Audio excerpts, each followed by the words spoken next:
This episode is brought to you by Mortgage Workflow Partners and the Mastering Encompass series, both for users as well as administrators.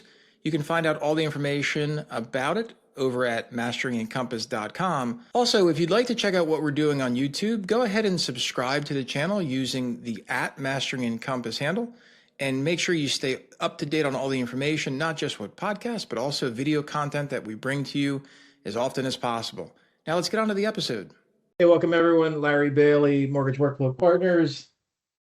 It is Tuesday the 31st. Sorry we missed on the 17th, but at this time I was actually on stage at the ICE Mortgage Technology Experience 2026, talking to about 600 something folks about using native Encompass to achieve really cool automation, really cool updated workflows, things like that. So I apologize for that. I wish that we could have recorded and played that sucker back because that was pretty magical. Anybody here today there? Anybody see that? Just curious. Lisa saw it. General feedback, so everybody else knows that next year they've got to get to the ICE show.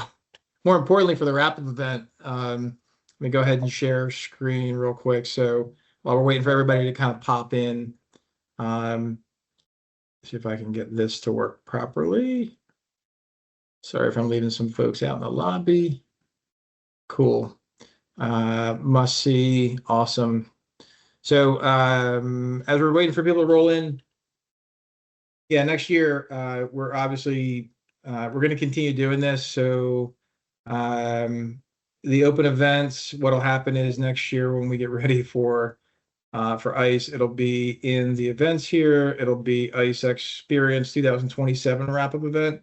And for those that joined, it was solid. I mean, we literally started at 9 o'clock and we carried through this whole agenda until 4. And then we actually stayed in longer until 5. People want to hang out and do really geeky stuff like talk about card-based views, that kind of thing. For those that just joined the community, thank you very much. We want to make sure this is a welcoming environment. So if you have anybody who thinks they can get information out of the community, questions, answers, whatever, please welcome anybody who joins. And if you're not comfortable asking questions, do it with your eyes closed and then hit submit. Asking questions is how other people learn. It's also how you learn, right? So the whole point of these kinds of Q&As today, we do these Q&As every other week on Tuesdays from 4 p.m. to 5 p.m. Eastern. It's an AMA call, Ask Me Anything. Obviously, the context here is Encompass, but we can talk about workflows and those kinds of things. I do want to give a quick plug here to the Workflow Coach software.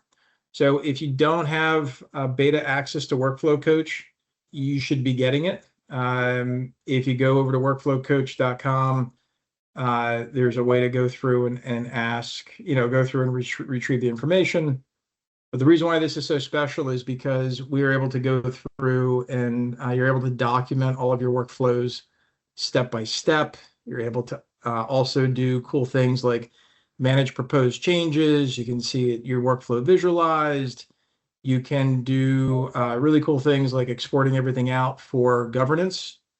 We also added in projects, right? And so within the projects themselves, let me go back over to this one. This one's a little bit easier to look at. Lets you build out your timeline, lets you build out your work streams and your risks. Also identifies your to-dos. And then this is one of the cooler things, and also build a testing workbook. And so if we go over to workflow, I have a testing workbook here where you can add from templates and add new scenarios. Big thing for the project piece is to be able to go into AI Intel and generate a status report. So if you've ever been running a project and you really want to understand what's going on, or somebody else has been running a project and you want them to provide that, this status report will actually generate for you that layout and identify the risks that are going on within your project. So yeah, so just go to workflowcoach.com. So basically, once you go there, click see how it works, let you know how it works. Down at the bottom, view pricing. We're not really selling this yet, still in beta, so you can just schedule a strategy call, send us a quick note, be like, hey, I want beta access, and hop on it. It's been super impactful, truthfully. So that's why I continue to talk about publicly workflow before technology. Those folks that we met at the ICE show, every single one was trying to figure out how to do things better at their company. And it really does start with documenting your workflow first. I'm working on finishing a book here talking about workflow governance. That's book 2 out of our Workflow Before Technology series. Stay tuned for that. The rest of it, 26.1, everybody good? I don't know if you have questions about the release, you have questions about a shared lock, you have questions about what's coming up in 26.2 or 26.3 or 27.1. Some really cool stuff coming from ICE. And there you go. Shared lock, what happened? Shared lock is out there. You can get shared lock right now. There's a list of known issues. And so if you're not quite sure what those are, you can go over to release notes. And you can go into release notes, Banker Edition here, look at the PDF, and we can just search in here for known issues. Right, and so known issues list is here. And you have to sign in with Encompass, of course, and go get it. I was told by ICE it's been put on hold. They are pushing in the April 11th. So yeah, so Lisa, if you're looking for like you want it, they're staging this out because obviously you think you want it, but you need to know that you need to have a good handle around the known issues. Make sure you understand that. And then most importantly, they have to stagger it out because it's an update to the server side for you. So April 11th is what I was told very recently. So there you go. Web Plugins 2.0 was just basically released to the partners. So give partners a chance. They will get you your web plugins updated. That allows you to get the web plugins to actually affect desktop experience. So very, what I said plainly, and I said this, it's important to understand that when you're looking at Encompass desktop interface or desktop web interface, you need to understand your workflow to figure out where your biggest impact and lift is going to be for your operations. You have to know that. And the only way you know that, honestly, is to document your workflows first. And so what I hear a lot of folks, even at the show, there was a lot of confusion on, well, we now have more web settings in desktop, so why do we have to leave desktop? That kind of a thing. There's a ton of reasons why Encompass Web works for specific workflows. We've now launched 3 companies entirely on web successfully. Are there issues? Yeah, because it's software. Just like there's issues in desktop for the last 20 years. But the lift that's been provided by Web UI is very, very high. The other thing that happens when you move from desktop to web is you get to rebuild your workflow. And when I say that when I showed the folks at the wrap-up event, like some of the more advanced concepts that Mortgage Workflow Partners is implementing for clients using card-based views and drilling into where you literally land in Encompass and you just have cards. Like left nav is almost not even there. Obviously, it's there for conditions and e-folder, things like that. But your entire user experience is card-based view, click, point, and workflow tasks. I know it sounds far-fetched. I know it sounds like maybe you can't do it, but it's an enormous lift because you keep your teams focused on just the input forms that they need for their position, and it's native. The thing just flies. Carrie asked the question, has anyone automated MI activation upon closing? If yes, how? Recommendations, carry. That's only going to be available through automation with your MI provider. If you have MI providers that have allowed for that automation through workflow rules, basically you'd know that because it would come into here, right? And so we'll go into my environment and I'll show you real quick. And so what we need to look at is, Lisa, let me know if you want to come on, raise your hand if you want to come on mic and I'll bring it on stage kind of a thing. So in services, when you go into services management, when we look at mortgage insurance category, right? So if you go add a service and you go to mortgage insurance right here. So you see how there's no automated? There's an automated, right? There's an automated. So you got to make sure that this automated really means automation for activation, and you need to contact your MI companies. Assuming it's allowed for automation, you're going to click that, and that's going to bring you into your automated ordering templates. And that's where you're going to configure what is allowed on here.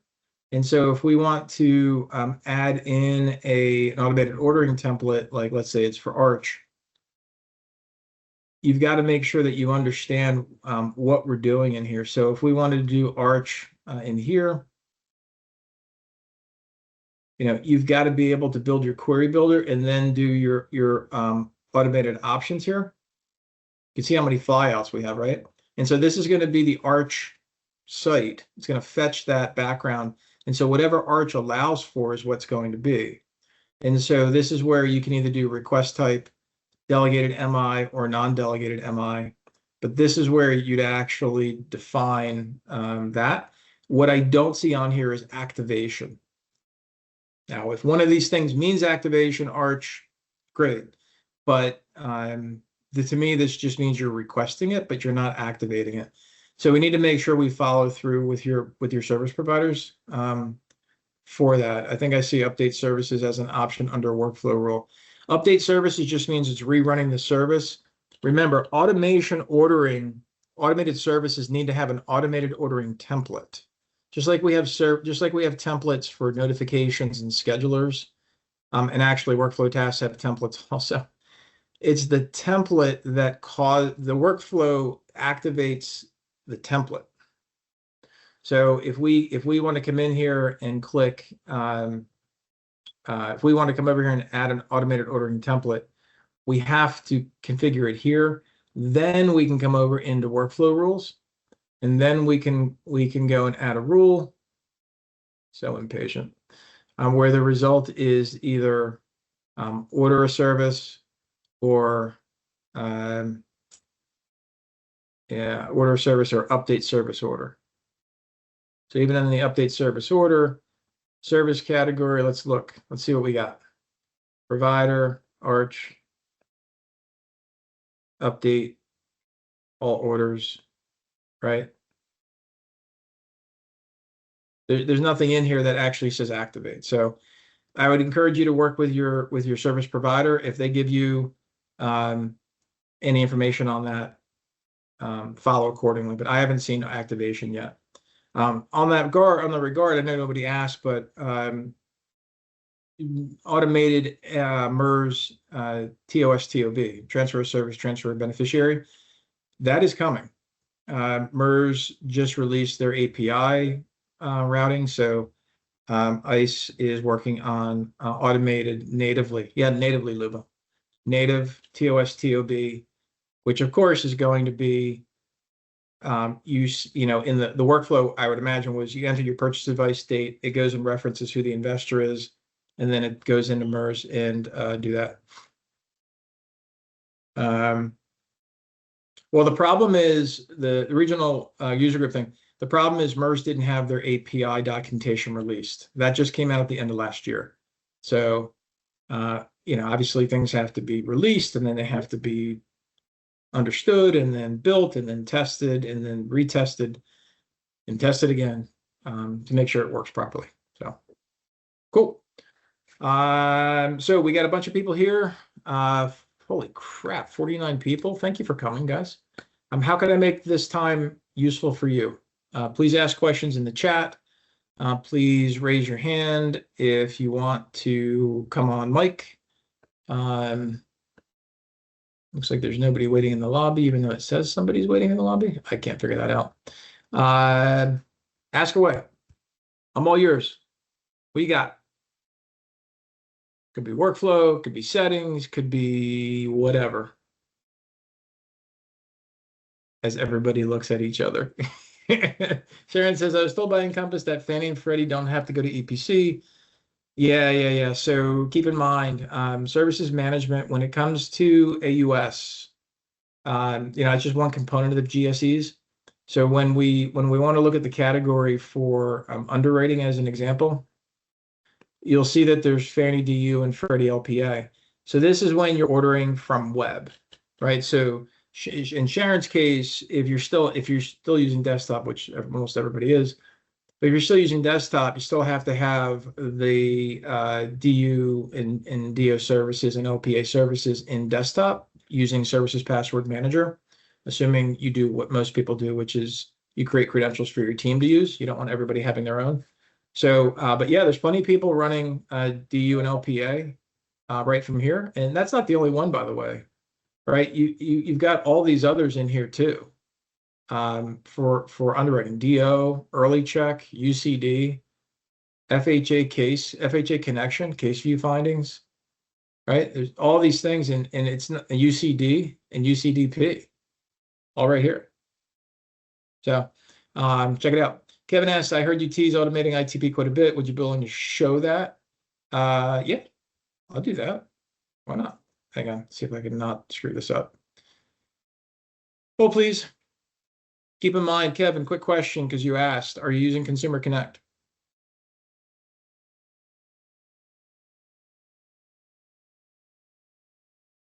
Sort of. Are you? Let me rephrase the question. Half of our loans? Okay, so that's the half that you're probably going to be able to automate. I don't know if that's helpful for you. So I shall bring this up on screen. This may not work for you. I played around with the workflow rules on this, so bear in mind, you have to test. I don't like the way that this was built, so I did it my own way. That's just not helpful. Why can't I just show one pane? Sorry, guys. If I zoom this in anymore, it's going to flip to 2. No, there it goes. All right, whatever. So basically, workflow rule, and this is where I don't agree. This is talking about how the package comes back. So the prerequisite, of course, is looking at the field based upon you auto-retrieving. The reality is when you go through, what we're trying to do is update 3197 with today, right? That's a function. 3164 with yes, that's a checkbox. And then 3974 with signature, right? And these are things that are happening when you go through there. So the idea of this workflow rule is, and I'm sorry for the screenshot, it's just really, really small. But the idea is in the documentation, I just like to use the file attached. I don't like that, truthfully. I think it's problematic, and I've seen it not always work the way I wanted it to. So what I basically do in here is the date of signature, assuming that the document is received. So in other words, you can still look in that the document is not empty, meaning the intent to proceed shows received status. If I'm confusing you about received, my apologies.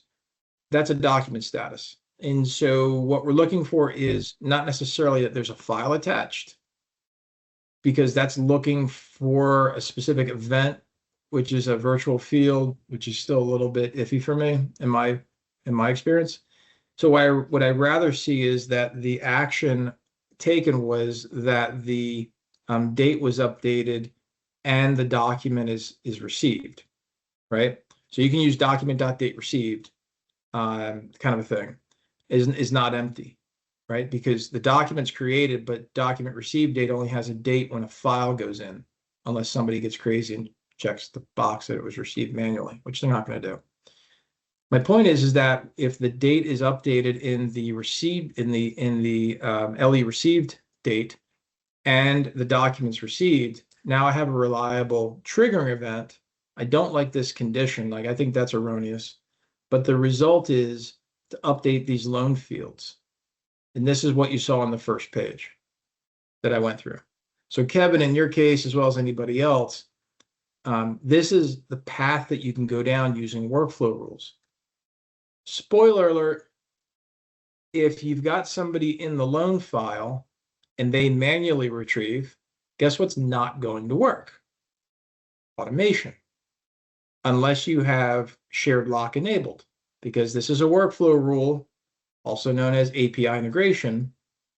And remember, workflow rules currently, unless you have shared lock enabled, workflow rules cannot update the loan file when a human being is in the file. See how things interact? So this is only going to work if you have auto retrieval turned on. That's why I asked the question I did to Kevin, is because if you're using enhanced condition, sorry, I don't know why I said that. If you're using Consumer Connect and you're using new doc viewer and in your desktop settings you enable automatic retrieval, then this is potentially a good workflow, as long as, again, somebody doesn't go in somebody's in the file when the borrower e-signs. Where I've also seen this get weird is if the loan officer is the last one to e-sign from inside the loan file, and then it auto retrieves. And again, this is not going to work immediately. They have to save and exit sometime in the next 15 minutes. It should work. So Kevin, how's that? Is that good? Questions? Again, let me know if you want to come, if you want to raise your hand. If anyone has any questions, by the way, you just want to talk on mic, you don't want to chat, just raise your hand in the Teams thing and we'll get you out there. Is this doc available from ICE? I don't know. Honestly, this is an older document. It was last modified February. I think that's when I got it, actually. Like, it's confidential. We're all friends. So I don't know, truthfully. This was like shared. So my answer is always, you got it right here. So if you have any questions at all, that's what the community's for. And but I'm not emailing that out. I'm not posting that document anywhere. But you can always ask your rep. Okay. You didn't show us the crazy slide before you showed us the document. I have no idea what you're talking about, John. No idea. Okay.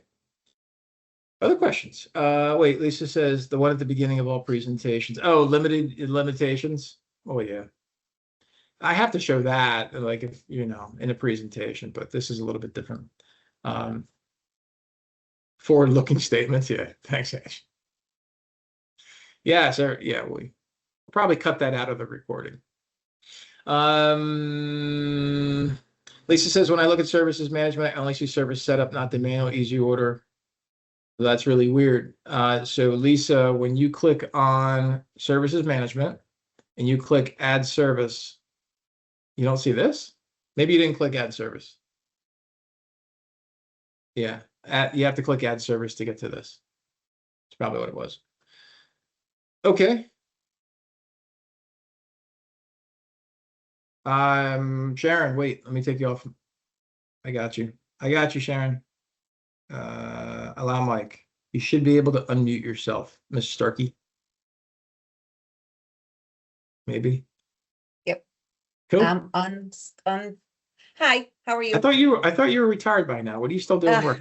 I have 2.5 more years. 2.5. Good luck. 2.5 more years. 30 months. I'm tired. Are you going to the big E soon? Is that soon? Oh, that's not till September. That's not till September. Okay. All right. That's a big one around here. The big E. So I have a question. So when you're in Encompass, the very top, it says Encompass View Pipeline. When you click on that, it brings you to compliance. I'm sorry, Sharon, wait. You want to see my screen? Desktop or web? What are we doing? Desktop. Okay. Sure, if you want to share your desktop, that's fine. I don't mind. Or you want me to share my desktop? Like, you tell me. I don't have the ability to share anyway.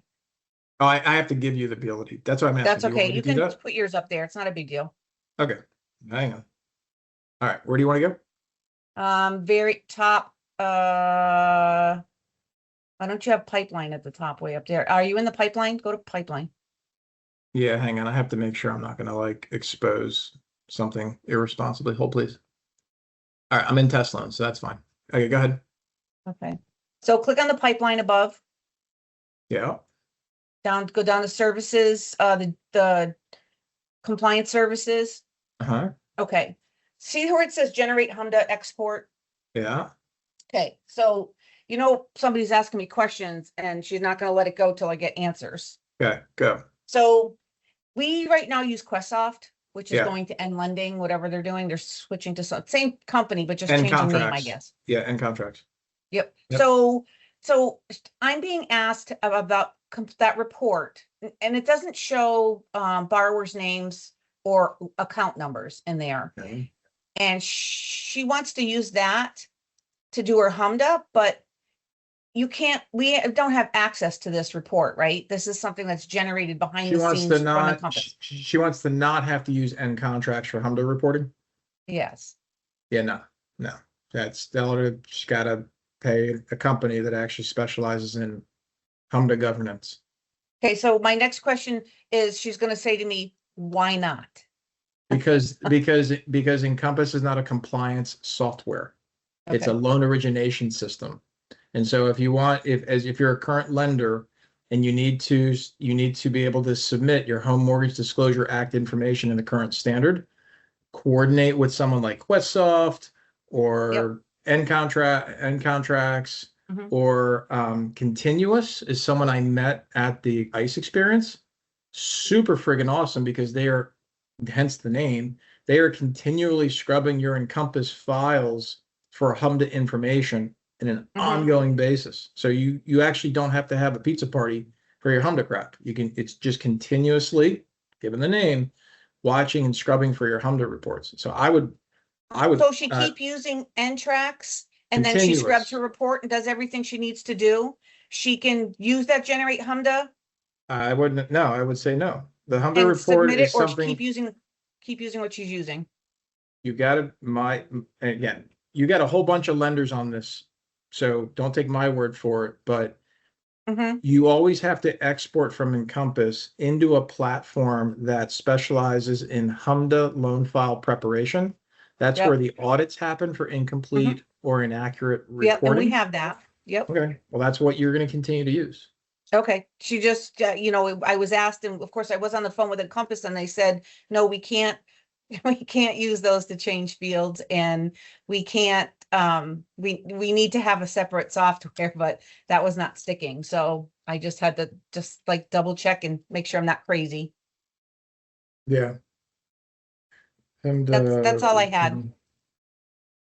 a provider. Okay. I'm going to look up Continuous. Yeah, there's end contracts. Yep. Well, I was told that somebody else, It's called another Continuous. institution is using it. Like I have their card. Hang on. I thought I had their card on my desk, but maybe I just missed it. Hang on. Let me look again. Oh, here it is right here. Zach Leaf, continuous.com. Did I spell it wrong? Oh boy. I hit something on my keyboard. Hang on. Continuous.com. Did I spell it right? Continuous. Man. Till I did not pass spelling bees. That's this company right here. Super. I met Zach Leaf. Super awesome. Check it out. Yeah, I'll have her look Amy into just that. started a contract with them. It's like spelling Ocrolus. I still have trouble with Ocrolus. They have a continuous platform. HMDA. Okay. Sharon. All right. Yeah, I HMDA. see it. I see it. I'll look into it. I just had to get answers to explain to somebody. Yeah. So I'll tell your friend I miss her. And yes, you still have to spend money. good luck with that. Nah. Okay, Okay. thank you for that. You got it. Thanks, Lisa. I'll see you. Bye. Bye. Lisa, I'm taking you. Okay, Lisa, you should be able to unmic. Or mic, whatever, unmute. Does that work? Did I do it right? Yeah. No? Okay, there There we you go. are. I Hi, just wanted Lisa. to answer Sharon's question. Oh, please. Yeah, because you don't use that generate HMDA. You just go to the reports. InContract sends you the report and it's formatted for you. Go to reports, run the report and upload that data, that XLS spreadsheet into Oh, InContracts. you mean the report here? This one? No, go to reports and InContract sends you the report. Oh, and contract gives you a pre-built report for you to Yeah. use. Yeah, Okay, there you go. Yes. we have that right now, but we were just being told by somebody else that they were using that for HMDA and they could add fields to that report. And I just wanted to find out for myself. And now I No. know that it's You not can't true, cheat. You so can't use end contracts report and then try to sidestep them and not use end contracts. It Yeah. just it doesn't work Right. that way. But Mhm. and they're very helpful. I mean, I've picked up the phone and called Questsoft or InContracts and just said, "Hey, I've got a mismatch in this. If you update their report fields, then you're going to get a bunch of errors." But they can walk you through any changes that you need to Yeah. make. But you don't have to go to any other service to get what you need for HMDA. There you go. okay, that's perfect. That's all I needed to know. I just have to be able to explain and just wanted it to talk to somebody about it, so. Totally But fine. yes, we do use NTRACS right now, and that's the report that they're using, and On that topic, make sure that if you're using those kinds of pieces or like geocode, make sure that you're using the new API version. Just to give Mhm. everybody a reminder, it's really important. Number one, and I've been saying this now for I feel like a year at least. Number one, make sure you have your provisional waiver, your provisional SDK waiver fully executed. That means your company signed it and ICE signed it. They will add a SKU to your contract that allows you to be able to leverage the SDK post 12/31/26. It's this year. It's 9 months away. Okay. What's going to stop working on 12/31/26 is the SDK service portal. That's dead as of December 31st. That means every single one of your services needs to be through Encompass Partner Connect right here. I know you might be thinking, but wait, what about the desktop version for AUS? I know. I don't know the answer. I'm just telling you very clearly, and I'm reinforcing ICE's messaging that get your provisional SDK waiver signed, but all services need to come through Encompass Partner Connect. Number one, you can contact your ICE rep today, right now, and ask them for your monthly SDK usage. Highly recommend you do that. I also would recommend that you ask them for a monthly, every month, SDK usage report. You're looking for 100%, and if you can't get to 100%, that's why you have the SDK provisional waiver, because you're going to establish why you can't stop using the SDK. And I'm going to explain why this is important. So January 1, 27, pardon me.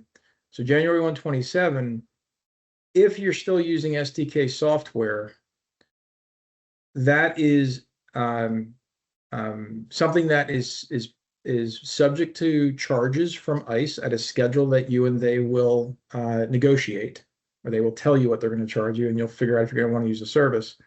Eventually, SDK is going to be shut off completely, gang. There's no doubt.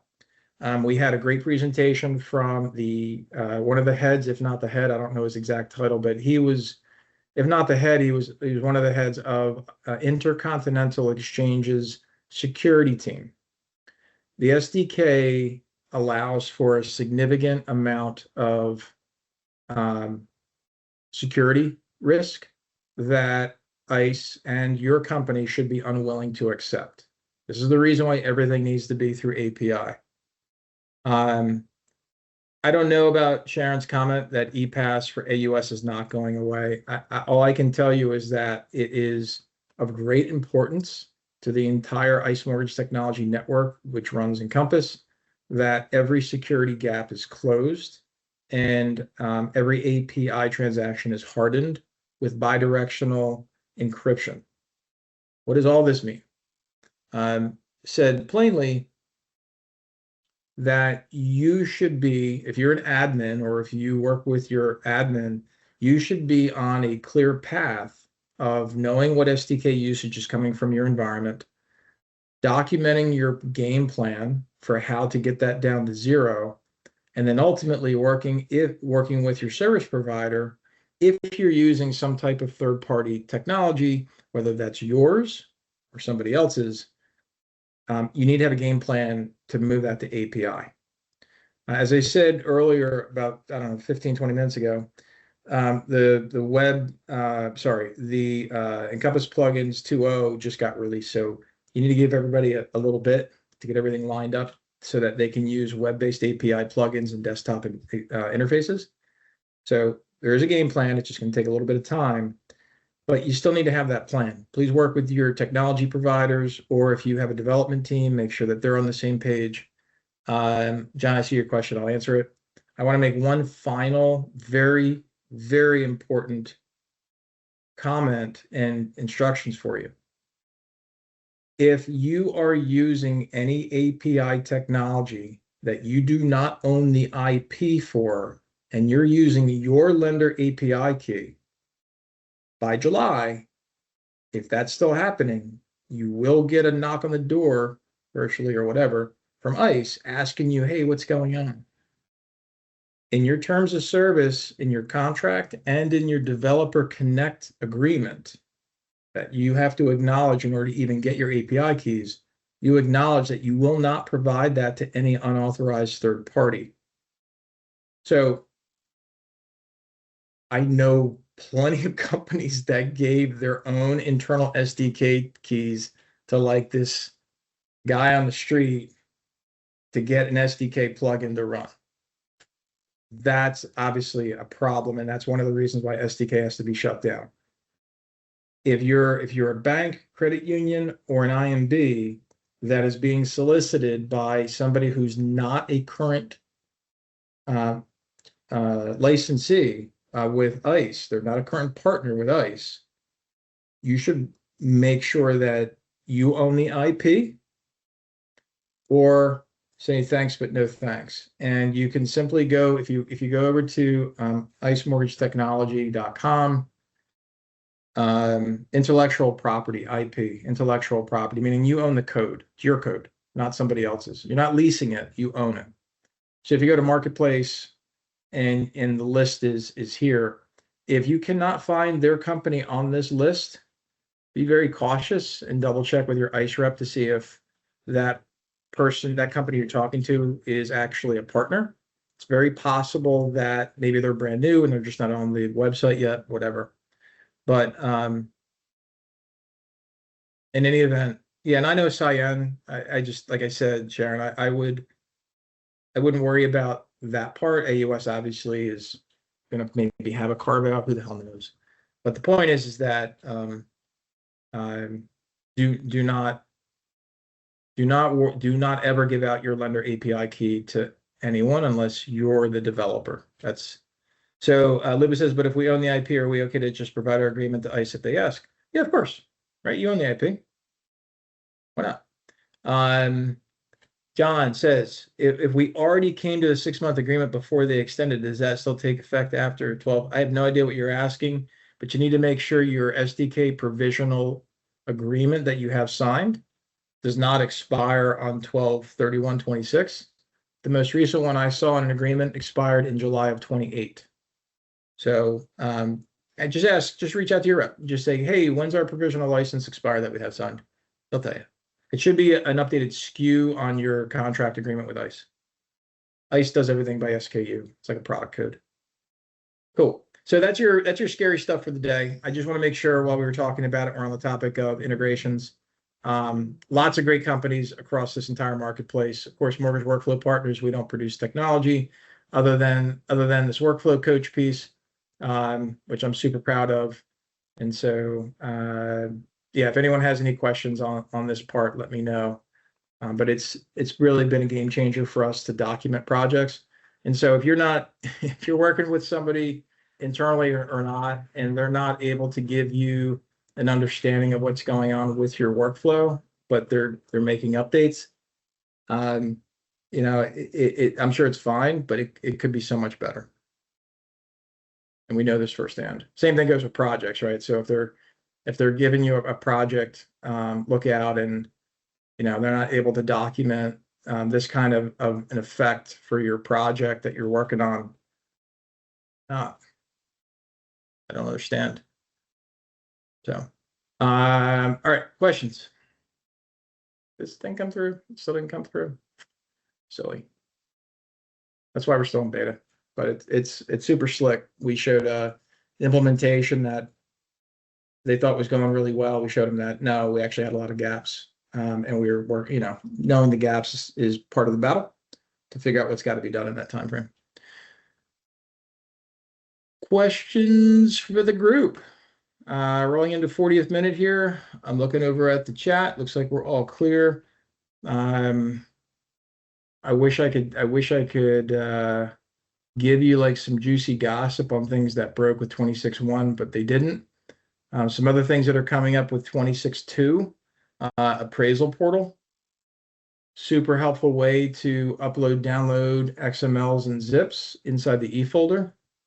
Angie, I impersonated you and it worked fine. So let's connect after the call. I sent that message to Chris the Younger too. So I don't know what's going on. It could be I don't know how your bank could stop that, but we'll figure it out. But yeah, you're an editor, so you'll be fine. But yeah, appraisal portal is coming in 26.2. There's a bunch of other updates happening in 26.2. Specifically with plugin management, it's coming to web. So instead of going to input form builder, you'll manage your plugins from the web settings.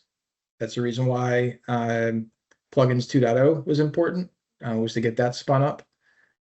Also, if you go into if you're on UAT, if you go into your UAT, you'll see that there's a new Encompass One little feature down there. It's currently not enabled, but that's going to be where we can push and pull setting, well, not pull, push settings where you set the source and you drive the destination. You can reliably drive settings, all of your settings, not just some, all of your settings reliably, because it handles dependencies acceptably. So that's good. That's coming out this year. I don't know. I would say that yeah, Encompass One is very interesting, Maggie. I think some of the other things that are happening right now, if you're in TPO Connect land, I'll also talk about Consumer Connect here too. But TPO Connect continues to mature as a product. If you didn't know this, if you're on TPO Connect, it is in somewhere this year, 26.2, maybe after, for general release.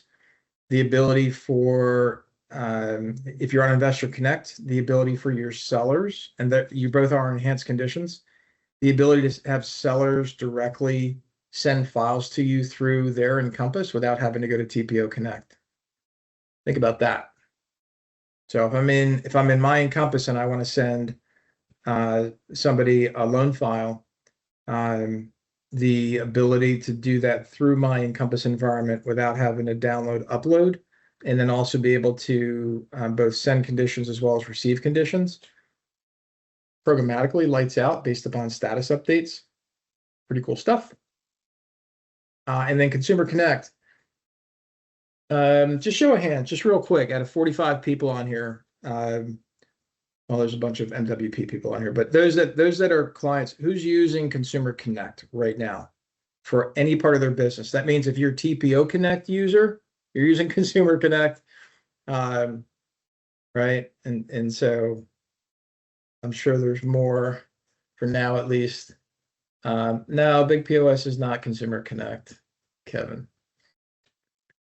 Matt would cringe if he read that. Here's why I'm asking. And by the way, Big POS has got something really cool we're working on with them on too. Matt's team's pretty brilliant. So Consumer Connect, please make sure if you're leveraging Consumer Connect, please make sure you're leveraging all the automated document management techniques. Obviously, as well as you heard me talk about earlier, the ability to auto retrieve. Huge steps. Last, and the other part I wanted to bring up was, if you haven't explored, I don't know if if your company doesn't permit it, so be it, but the ability to use the native iOS app and the native Google app, again, might seem really weird to some because it's a single app. And how do you get customers to kind of deal with it? And so the thing I wanted to make sure you understood, I don't know if anybody has any questions, but if you don't know how to get customers to get to that app after they've applied, I want to remind you that by requesting a document through workflow rules, and the document is tied to a custom print form, it will send that document to the borrower. That means that you can send a welcome letter with a little initial e-signature block on there that will automatically create a request for e-consent, because they have to log in and e-consent to see this important document you sent them. This is also where you can introduce them to the idea of this native iOS app instead of having to log in for it, with their secured 10-digit code along with their username and password. Very, very simple to include, already baked into your Encompass cost, success-based pricing. It's straightforward, one of the easiest plays ever. And what's crazy to me, the reason why I asked about the TPO is because I hear so many companies think their sales team is like, oh, I hate Consumer Connect, it sucks, and blah, blah, blah, whatever. Meanwhile, they've got wholesale channels that use, guess what, Consumer Connect, and somehow it's perfectly fine. To which I say, this is really not a workflow problem. This is really a perspective problem. And so if your sales team needs something to help the borrower convert to an application, they can get that. But one of the problems is, and there's other people on this call right now who are, moving away from Consumer Connect. I always come to them, Angie and Chris, I'm allowing Mike for both of you, so don't step on each other. I always say to them, you have to know your entire workflow, because not only are you affecting your pre-application and during application workflow, but also your post-application workflow, especially if you're involving like e-close and other things post-closing.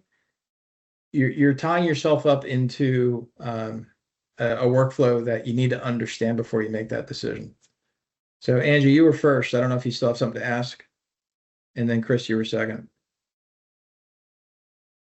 Angie, No, you I want had my Yeah. hand raised because we use Consumer Connect. Sorry, Oh, I didn't okay, take you're it good? down. Okay. Mhm. Chris, what about you? Did you have a question, or your same thing?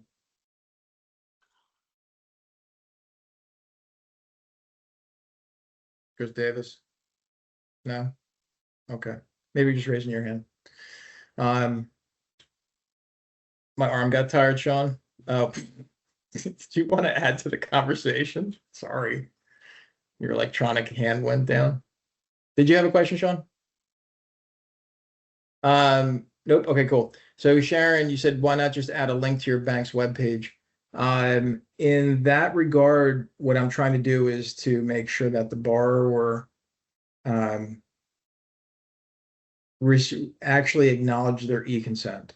So I don't know if this ever happens to you, but obviously Encompass will remove e-consent if the borrower's name changes at all, or if the email address changes at all from when they first provided e-consent.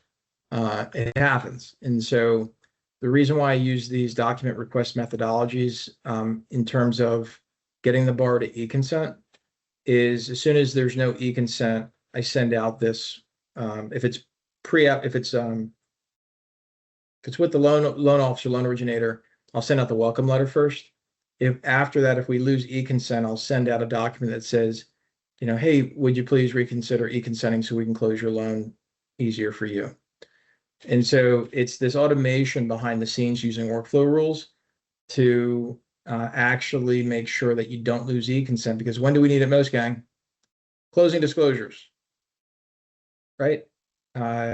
It's one of those things that you have to make sure you're always aware. And so what companies do a lot right now is they watch to see if you have e-consent.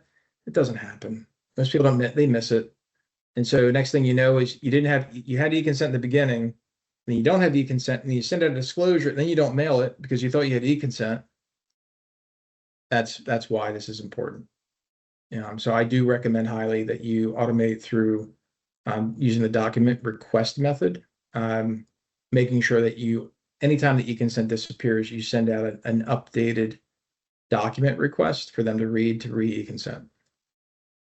A little bit of a hack, but it works. All right, last couple of minutes, last questions. Anybody else? We got about 41 people left, which I really appreciate you hanging on this entire hour.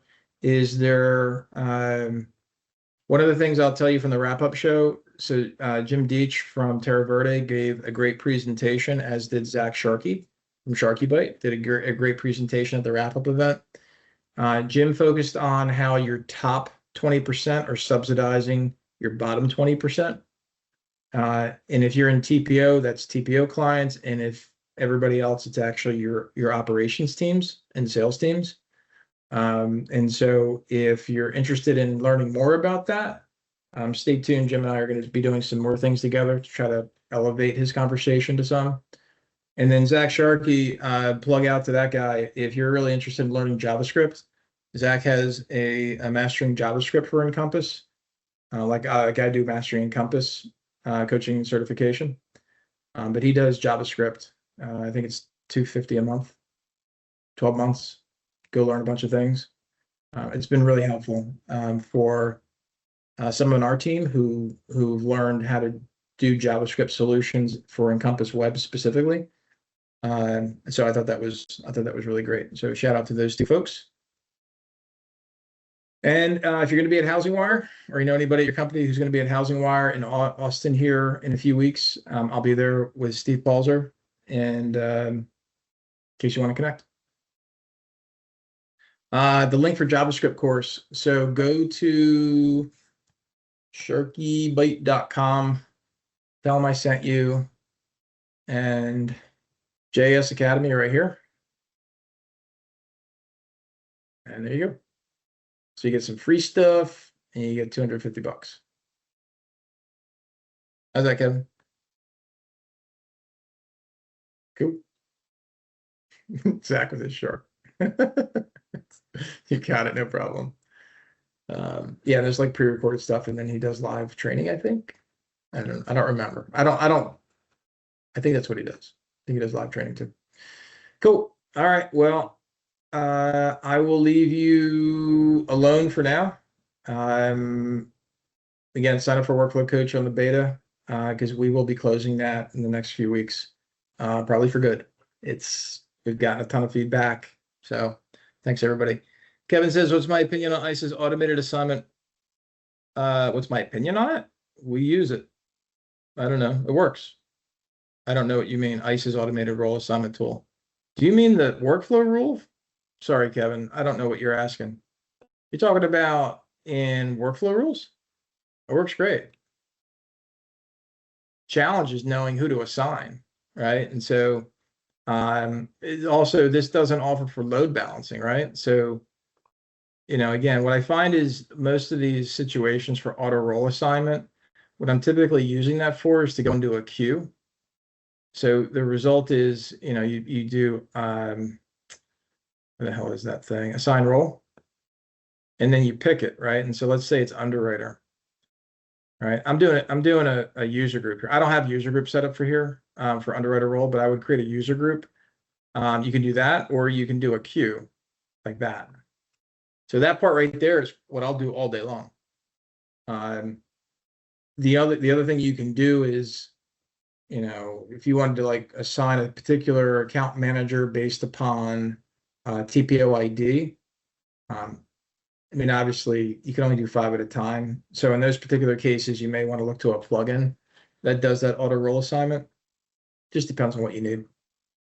Does that help, Kevin? Good questions. Thanks for that. Oh, really? Oh, snap. Yeah, if you guys haven't gone through these results, please do.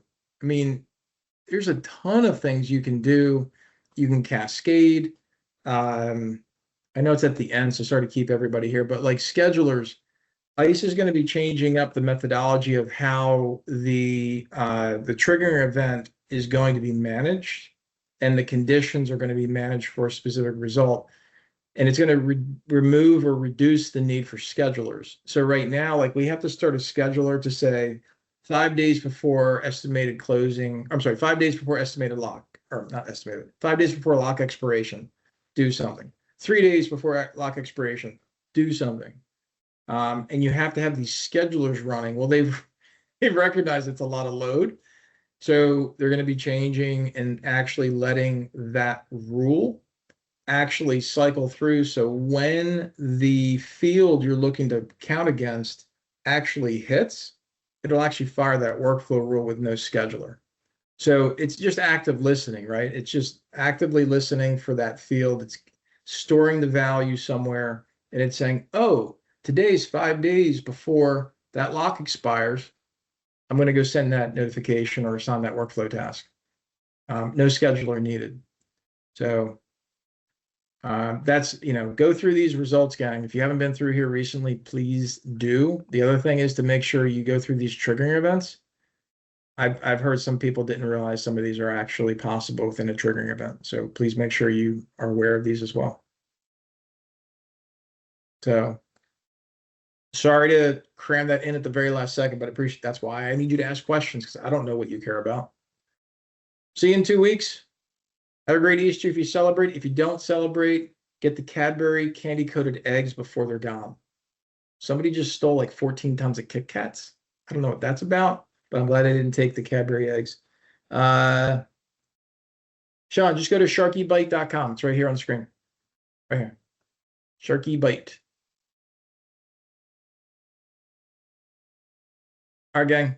Enjoy. We'll see you. Adios. Bye for now. Thanks for coming. See you, gang.